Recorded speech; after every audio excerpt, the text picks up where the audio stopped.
Okay, so I am on page 5 of the class packet, and this is going to be a much shorter video, which is good. There's not as much to cover today, but I'm going to go ahead and do the review set with you. So question 1 says, the first 5 terms of a sequence are shown. Write an explicit formula to model the value of the nth term. So remember, the nth term means come up with a formula so that you can find any value for n that you wanted to. Now this sequence is geometric because we're multiplying by 3. So my formula is going to be the first number, which is 4, times 3, since I'm multiplying by 3, and then for geometric, it's to the power of n minus 1. Oh. Sorry about the bell. So anyways, that would be the answer for number 1. This equation would work so that you can plug any number in for n and you would solve the sequence. For question 2, the graph of 2 functions are shown, f of x and g of x, and it says g of x is written as f of x plus h. What is the value of h? So again, that means you're going to start at f of x, and then you're asking, what do you add to get the g of x? Well, it'd be 1, 2, 3, 4, 5. So h would be 5. And that is it for question 2. And then for question 3, domain, excuse me, domain is your x values.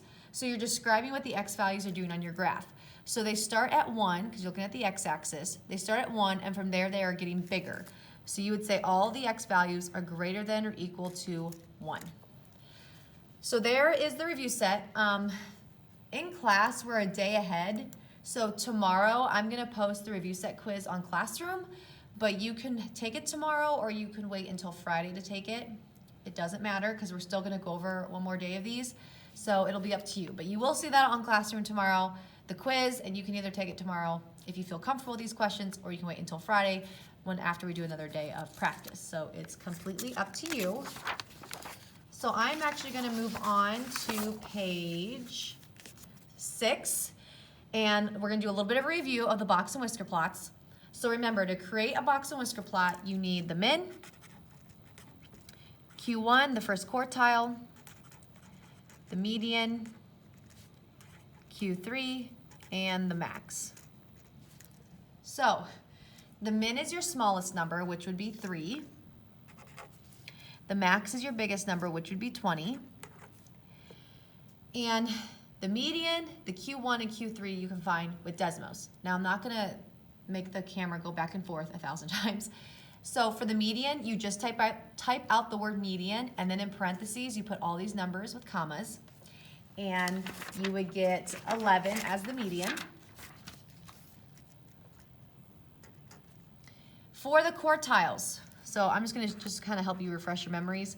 You would type the word quartile, and then you would list all these numbers in parentheses, but you would also have brackets around your first number and your last number.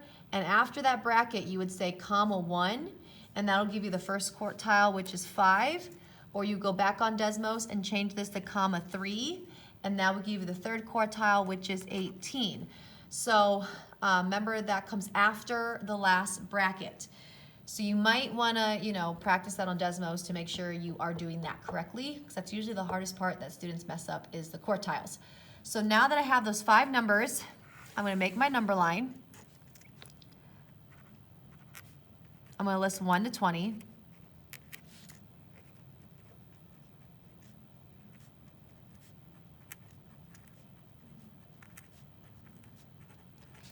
And then your box goes from Q1 to Q3. So from 5 to 18, I'm gonna make my box. Above the 11, I draw my line because that's the median. And then the min and max would be 3 and 20 are my whiskers. So there's my box and whisker plot for the first one. Okay, number 2, which of the following are true about the 2 box and whisker plots? So we're trying to select all these that are true. So A says the inner quartile range of test 2 is 10. I'm not quite sure if I went over this or not, but inner quartile range is your Q3 minus your Q1. It's the range of your box.